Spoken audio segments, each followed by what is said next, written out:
hampir tidak ada yang memenangkan Jokowi dalam Pilkada 2012, dan dalam Pilkada 2017 hampir tidak ada lembaga survei yang memenangkan Anies Baswedan.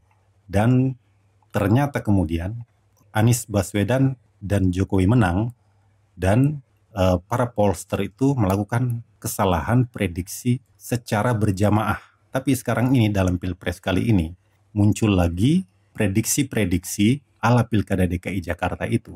Sudah ada muncul pollster-pollster tertentu yang menyatakan bahwa Pilpres 2024 ini akan berlangsung satu putaran dan Anies Baswedan tidak akan lolos di putaran kedua. Dan believe it or not, lembaga yang menyatakan Prabowo Gibran akan menang satu putaran itu adalah lembaga-lembaga yang dulu mengatakan bahwa Fokenara akan menang satu putaran dan AHY Selvi mungkin menang satu putaran. Anies ini akan mulai menyalip secara meyakinkan pada bulan Januari 2024.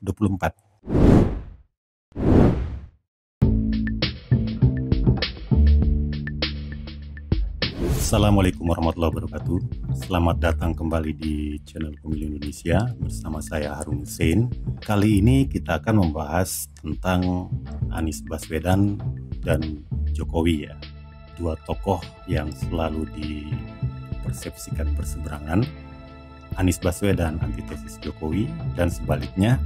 Tapi sebenarnya kedua tokoh ini punya persamaan menarik di dalam kontestasi politik. Kedua tokoh ini sama-sama kalah di survei tapi menang di pilkada, dan itu terjadi di DKI Jakarta. Hampir tidak ada yang memenangkan Jokowi dalam pilkada 2012, dan dalam pilkada 2017 hampir tidak ada lembaga survei yang memenangkan Anies Baswedan. Dan ternyata kemudian Anies Baswedan dan Jokowi menang, dan para pollster itu melakukan kesalahan prediksi secara berjamaah. Di DKI Jakarta dalam dua pilkada terakhir itu menjadi kuburan bagi lembaga-lembaga survei. Tapi sekarang ini dalam Pilpres kali ini muncul lagi prediksi-prediksi ala Pilkada DKI Jakarta itu. Dan lembaga-lembaga survei yang dulu bilang Anies Baswedan dan Jokowi tidak akan lolos di putaran pertama dalam Pilkada DKI Jakarta, sekarang juga bilang Anies Baswedan tidak akan lolos di putaran pertama.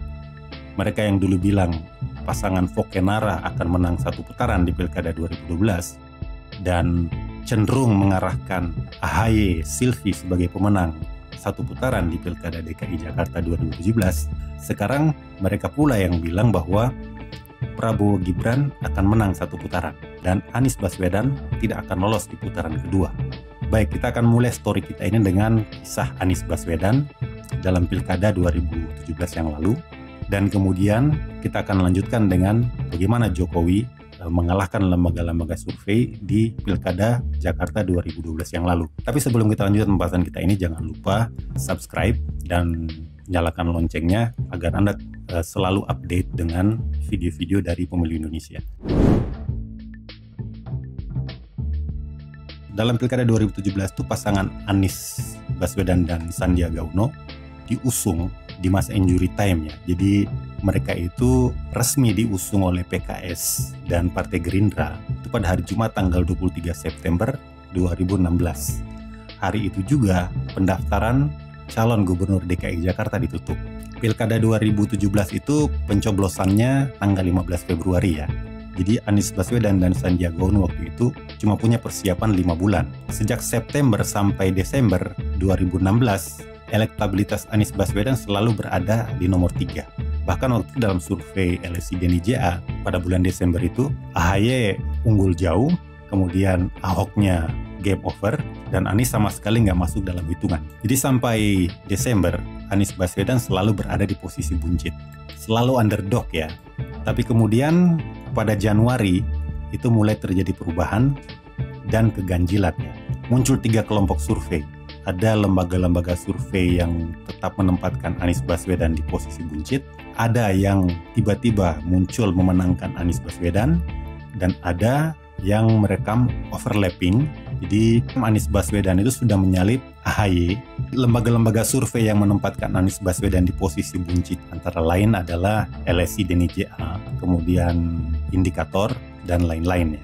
Di waktu itu LSI dan IJA ini menyatakan Anies Baswedan tidak akan mungkin lolos ke putaran kedua karena selisihnya dengan calon-calon lain itu sudah double digit ya. Kemudian lembaga-lembaga survei lain menempatkan Anies di posisi buncit, tapi yang berada di peringkat pertama itu bukan AHY tapi Ahok ya. Sedangkan yang menempatkan Anies Baswedan sudah menyalip kedua calon lainnya itu adalah Polmark. Survei-survei lainnya yang menempatkan Anies di nomor 2 sudah menyalip AHY, antara lain adalah SMRC. Jadi SMRC itu menempatkan Ahok di peringkat pertama, Anies Baswedan di peringkat kedua, dan AHY di peringkat ketiga. Kemudian ada satu lagi lembaga survei yang merekam dinamika yang cukup dramatis ya, yaitu Poltreking. Di Poltreking ini 3 kali mengadakan survei di bulan Januari 2017 itu. Awal Januari dia menempatkan Anies di posisi buncit, kemudian di pertengahan menempatkan Anies di posisi nomor 2, dan kemudian pada akhir Januari Anies berada di posisi pertama. Jadi ada perkembangan yang cukup dramatis ya. Sampai mendekati pencoblosan tanggal 15 Februari itu, mayoritas menempatkan Ahok di nomor 1. Mayoritas juga menempatkan Anies di posisi kedua dengan tren yang terus naik ya. Dan hanya satu lembaga survei yang tetap konsisten menyatakan AHY yang ada di peringkat pertama, yaitu LSI dan IJA. Dan ini survei-survei bulan Februari, warna ungu itu adalah pemenang survei. Dari 6 survei ini, 5 memenangkan Ahok, 1 memenangkan AHY, dan tidak ada satupun lembaga survei yang memenangkan Anies Baswedan. 5 lembaga survei menempatkan Anies Baswedan di peringkat kedua, sedangkan LSI dan IJA menempatkan Anies Baswedan di posisi ketiga. Dan kemudian pencoblosan 15 Februari dan the final countdown, KPU DKI Jakarta mengumumkan hasil Pilkada DKI Jakarta itu pada 4 Maret 2017, dan hasilnya kemudian ternyata Ahok Jarot berada di posisi pertama dengan 42,99%, disusul Anies Sandi dengan 39,95%, dan AHY Silvi 17%. Jarak antara AHY dengan Anies Baswedan ini double digit ya, terbalik dengan prediksinya LSI dan IJA. Nah sekarang mari kita periksa pollster mana saja yang prediksinya akurat dan mana yang meleset, dan seberapa besar akurasi dan melesetnya mereka itu. Ini perbandingan antara hasil survei dengan hasil pilkada, dan katanya bagi lembaga survei itu margin of error itu adalah aura kewibawaan bagi lembaga-lembaga survei. Tapi ternyata dalam Pilkada DKI Jakarta 2017 itu margin of error semua lembaga survei itu semua ya jebol nggak karu-karuan, termasuk lembaga-lembaga survei yang melaksanakan survei menjelang pemungutan suara. Sekarang kita lihat selisih terbesarnya itu adalah LSI dan IJA. LSI dan IJA itu margin of errornya 2,9%. Tapi selisihnya dengan hasil aktual pilkada itu double digit ya. Artinya jauh sekali ya. Jadi kita lihat di sini ada 2 lembaga yang cukup jauh jaraknya dengan hasil pilkada, yaitu LSI dan IJA dan survei Litbang Kompas. Jadi kita beri tanda merah di sini untuk survei-survei yang sangat besar jebolnya ya. Nah, sekarang apa pendapat Anda tentang hasil-hasil survei ini? Pertanda apakah ini? Silakan tuliskan opini Anda di kolom komentar.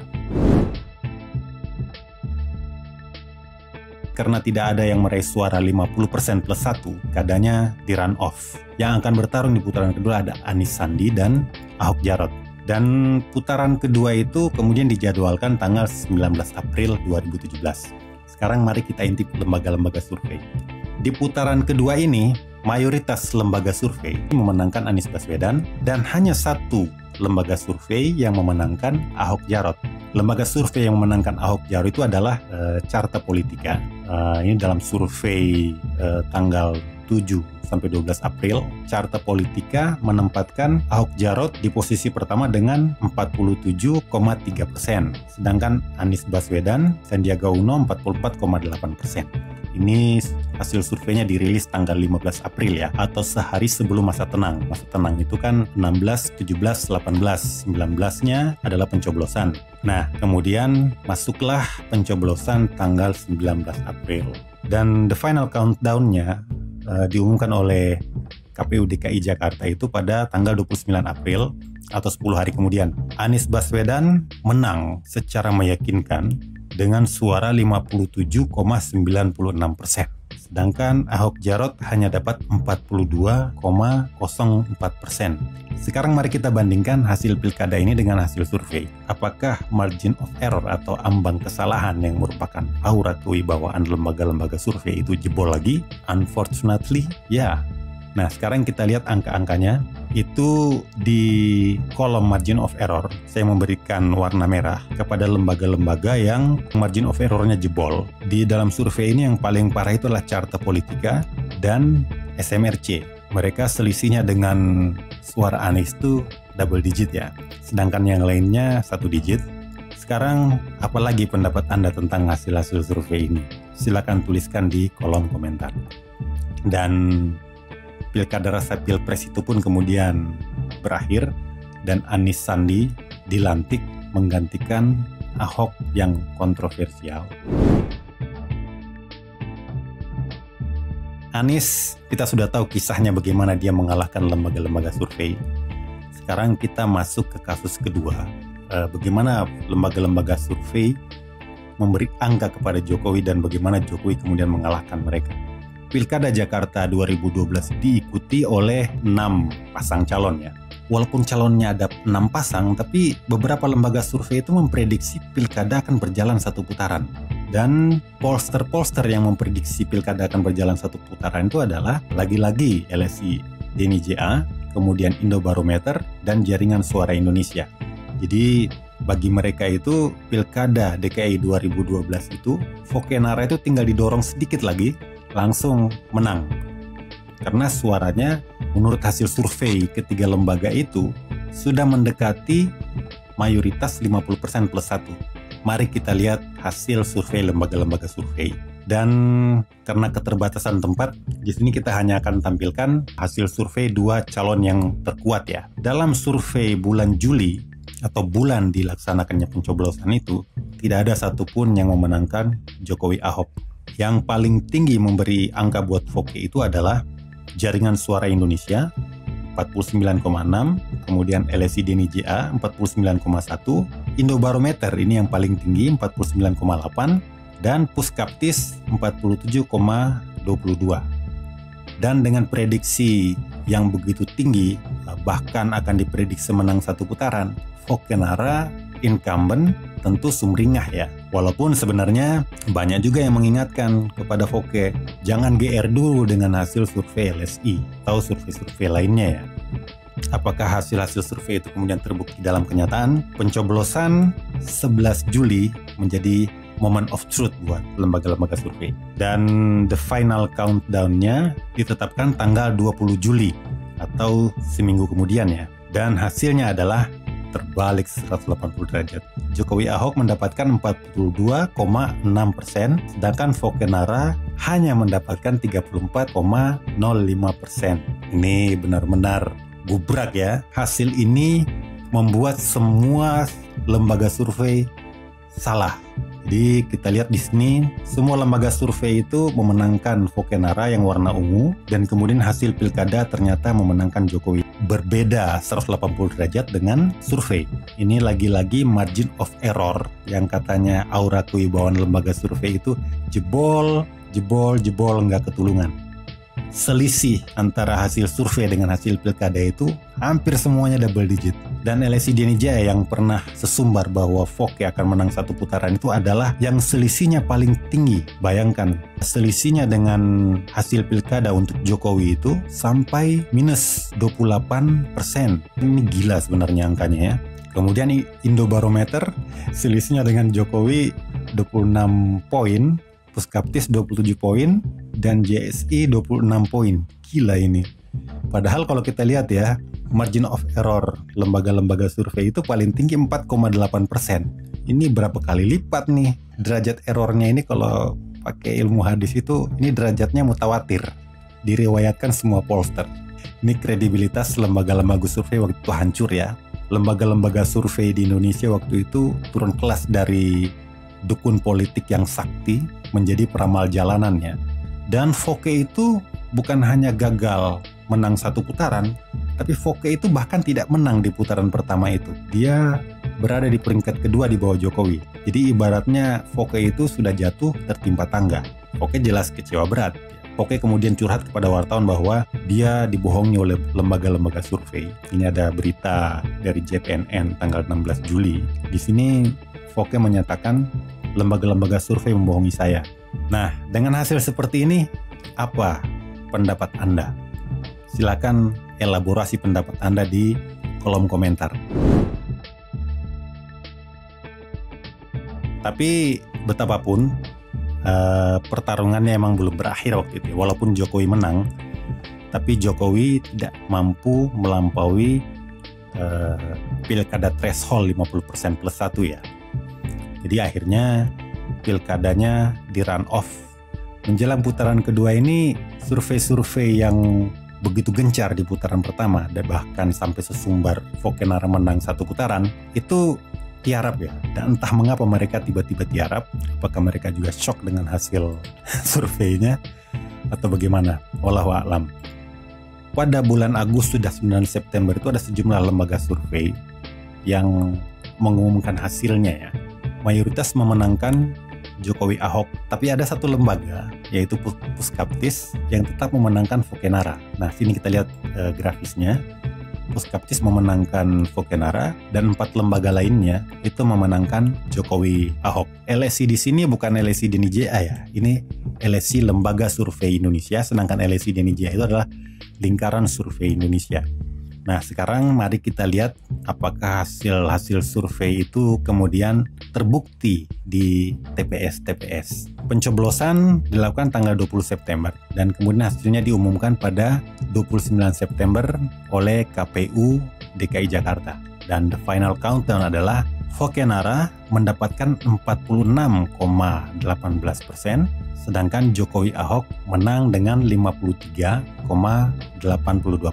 Mari kita lihat perbandingan hasil survei itu dengan hasil pilkada. Dan inilah hasilnya. Kalau kita lihat ada 2 lembaga yang jebolnya ekstrim, yaitu Ines dan Sugeng Syariadi School of Government, SSG, itu jebolnya 2 digit ya.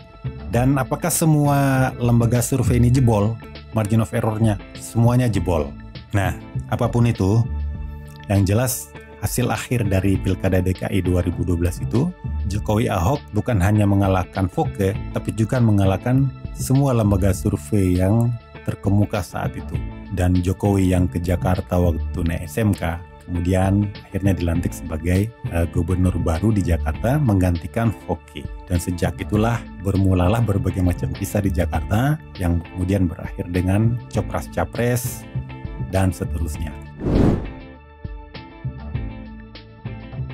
Survei ugal-ugalan seperti yang terjadi di Pilkada Jakarta 2012 dan 2017 itu kembali terjadi di Pilpres 2024 kali ini. Sudah ada muncul pollster-pollster tertentu yang menyatakan bahwa Pilpres 2024 ini akan berlangsung satu putaran. Terdengar tidak asing ya. Dan believe it or not, lembaga yang menyatakan Prabowo Gibran akan menang satu putaran itu adalah lembaga-lembaga yang dulu mengatakan bahwa Fouquet-Nara akan menang satu putaran dan AHY Selfie mungkin menang satu putaran. Ya, lembaga-lembaga itu adalah LSI Deni JA dan Indobarometer. Ini bukan karena sentimen terhadap 2 lembaga itu ya. Ini semua berdasarkan data dan berdasarkan fakta. Sekarang kita lihat ini ada berita, LSI Deni JA itu menyatakan elektabilitas Prabowo Gibran itu menjulang, hanya butuh 7,2% lagi untuk menang satu putaran. Terdengar tidak asing ya, di Pilkada DKI Jakarta sebelumnya, Fouquet-Nara tinggal butuh sekian persen lagi untuk menang satu putaran.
ada 6 lembaga survei yang mempublikasikan hasil surveinya pada Desember ini. Itu semua lembaga survei memenangkan Prabowo Gibran. Persis ya, seperti DKI Jakarta. Sebagian besar lembaga survei menempatkan Ganjar Mahfud di peringkat kedua, dan hanya satu yang menempatkan Anies Baswedan di peringkat kedua, yaitu Litbang Kompas. Sementara 5 lembaga survei menempatkan Anies di posisi ketiga. Jadi Anies itu masih posisi ketiga, posisi paling buncit. Ini seperti deja vu ya, dengan Pilkada DKI Jakarta 2017 yang lalu. Polanya sama, ada yang ngomong satu putaran, lembaga survei yang mengatakan adalah lembaga survei yang sama. Anies Baswedan berada di peringkat ketiga, di posisi buncit. Anies Baswedan sendiri itu kemudian memang mengaitkan antara apa yang terjadi ini dengan Pilkada Jakarta tahun 2017. Dia di beberapa kesempatan itu menyatakan tidak ambil pusing dengan hasil survei ini. Dan dia selalu menyatakan pemilu itu adalah sensus, bukan survei. Dan deja vu itu kemudian memang makin kuat. Timeline dari Pilpres ini mirip sebenarnya dengan Pilkada Jakarta ya. Pencoblosan Pilkada Jakarta itu tanggal 15 Februari dan pencoblosan untuk Pilpres ini adalah 14 Februari. Dan di bulan Desember 2016, Anies berada di posisi ketiga, bahkan dikatakan selisihnya dengan calon lain sudah double digit. Sedangkan di Pilpres ini di bulan Desember Anies juga masih berada di posisi ketiga. Tapi dua-dua kejadian ini, dua-dua survei ini dilakukan sebelum debat calon presidennya. Prediksi saya, Anies ini akan mulai menyalip secara meyakinkan pada bulan Januari 2024 atau sebulan sebelum pencoblosan. Soal bagaimana Anies menyalip di bulan Januari ini akan kita bahas dalam episode berikutnya ya. Baik, demikian dulu untuk episode kali ini. Sebelum kita tutup, saya ingin mengutipkan sebuah ungkapan yang disampaikan oleh Abraham Lincoln dan juga pernah disampaikan oleh Bob Marley, yaitu you can fool some people sometimes, but you cannot fool all the people all the times. Baik, terima kasih atas perhatiannya. Wassalamualaikum warahmatullahi wabarakatuh.